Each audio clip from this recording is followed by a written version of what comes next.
Have you ever wondered how to create a fantasy alphabet for your own book, setting, or role-playing game? It is not as complicated as it might seem. I'm not talking about a whole language, just the alphabet, without grammar rules and other superstructures. Those will come later. I'm trying my hand at it. I find it quite a relaxing and fun process, and I wanted to share some of the things I'm learning as I create 4 alphabets for my fantasy stories. As I mentioned in the video about how many words it takes to create a fantasy language, one of the things that ruin my suspension of disbelief at first blush is when the protagonist of a story travels to a distant realm and they speak the same language over and over and understand each other perfectly, for no logical reason, as if I could easily travel all around Europe speaking only Italian, having no problems at all. So many writers sometimes made up a few words in Elvish, Dwarvish or other languages that are present in their stories, but languages so different from ours surely have a different alphabet. There are a lot of them in the real world, where we are all ordinary humans. Imagine how many alphabets there must be in a fantasy world with all that different species. It is all well and good to translate these invented words into our own language so that everyone can understand the pronunciation, but to define the alphabet as a whole flavor, a Tolkienian flavor, I would say, and it makes your world much more immersive. One of the best known artificial alphabet is indeed the Tengwar created by Tolkien, which serves as a basis for his most famous languages, Sindarin and Quenya, which have a very precise philology, morphology, syntax and grammar, and enough vocabulary, 3000 words for Sindarin and 5900 words for Quenya, to make them actually speakable languages. But even without getting to the level of Tolkien, who, let us remember, was a philologist and a linguist at the Oxford University, the study of languages and their evolution was his job, we all have different walks of life, and when we write a book we must study to fill in our gaps, but also we must be aware of our knowledge and use our point of strengths. Not try to emulate other writers. Creating languages was definitely one of Tolkien's strengths, and it was also his starting point. It is not so for me, as it may not be so for you. And I am sure that I will not be able to create languages in the same detail as he did. But I think that with a little study I can create a fairly well-developed core of grammar and vocabulary to make them functional. A well-crafted alphabet can be useful for secret messages, mysterious warnings, clues to follow, or to highlight cultural elements. Each of the 4 alphabets I have created starts with a specific concept. The first allows an entire sentence to be written without ever lifting the pen from the paper, with the exception of some more modern letters. The second is based on the concept that vowels are connecting to each other and consonants are embedded in a wave reading system. The third has no curved lines, only straight stroke to be optimal for engraving on stone or tree's bark. And the fourth is designed to have composable runes and writing in circles with words within words. Each of these alphabets, regardless of the resulting grammatical rules, says something about the species that have created it, the environment in which they live, and the way they think.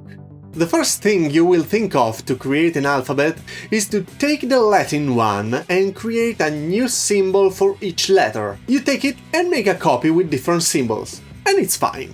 An alphabet is nothing more than a set of symbols that correspond to sounds. You will end up with an alphabet that has directly encoded in the symbols the same sounds as the Latin one, and then you can create all the languages you want starting from there.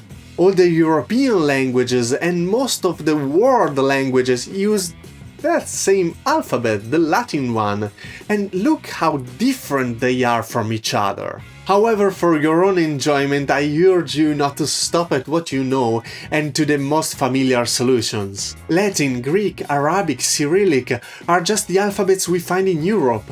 They are the most common in the Western world. But if you go to the East, you can find Hanzi, the Chinese alphabet, Hiragana and Katakana, the Japanese one, Hangul, the Korean one, Devanagari, the Indian one. In short, a boundless amount of inspiration. You only need to do a quick search on the internet to find diagrams illustrating which symbols are associated to which sounds, and you will see that every alphabet is different. In fact, I'll leave you some links in the description so you can quickly look at the stuff. For the first alphabet you create, you can base them on real existing languages. Then, once you get the hang of it, you can try modifying them, mixing them, or creating one from scratch. Of the 4 I created, I was inspired by the Latin one for the first 2, by the Japanese one for the 3rd, and by a mixture of Japanese and Korean for the 4th. I take the basic idea and always put my own spin on it. I must say they give me a lot of satisfaction.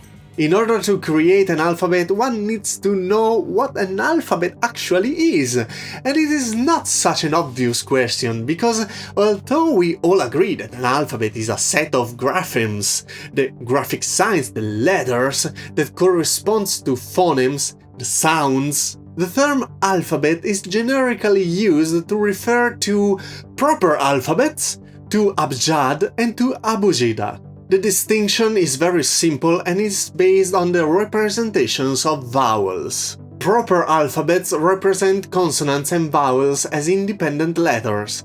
The Latin alphabet is an alphabet, I don't need to tell you any more of that, you know it. The Abjads have letters for consonants, but not for vowels.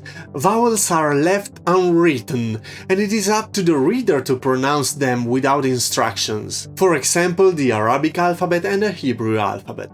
Abugidas are also based on consonants, but indicate vowels with diacritical marks or with graphic modification in addition to consonants. For example, Indi or Bravissimo, Tolkien's Tengwar, where vowels are indicated with special symbols above consonants, or if that is not possible, above a special supporting character. For tonal languages, those in which the tone determines the meaning of the same syllable, such as Chinese, where you can have a rising tone or a descending tone, you can choose whether the alphabet ignores the variation in tone and leave them unwritten, as Ajab's alphabets do with vowels, such as the Somali alphabet, or whether tones are indicated with diacritics, as Abugida alphabets do with vowels, such as the Vietnamese alphabet. Next, you need to decide whether you want a phonetic alphabet or a logographic alphabet. Phonetic alphabets are those in which each character represents a sound. And at this point you must decide whether the smallest identifiable unit is. You can adopt a writing system in which one symbol corresponds to one letter, as in the Latin one, or a syllabic writing system in which each symbol corresponds to a syllable, or mora, as in the Japanese hiragana and katakana. Logographic alphabets are those in which each character corresponds to a word or to a concept, such as the Chinese characters, from which Japanese kanji are derived, or, for example, hieroglyphs. In fact, all logographic languages are based on a mixture of phonetic and logographic elements that fits together according to the rebus principle, alternating characters that represent syllables with logograms that represent words.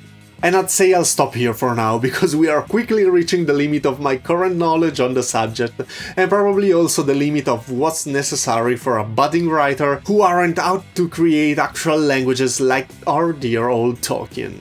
But you can see with just this quick overview how you can create alphabets that are radically different from each other. If you're interested in this topic, let me know in the comments. I will definitely be studying some linguistics in the future, so I do not rule out the possibility of exploring the topic further in another video in the future.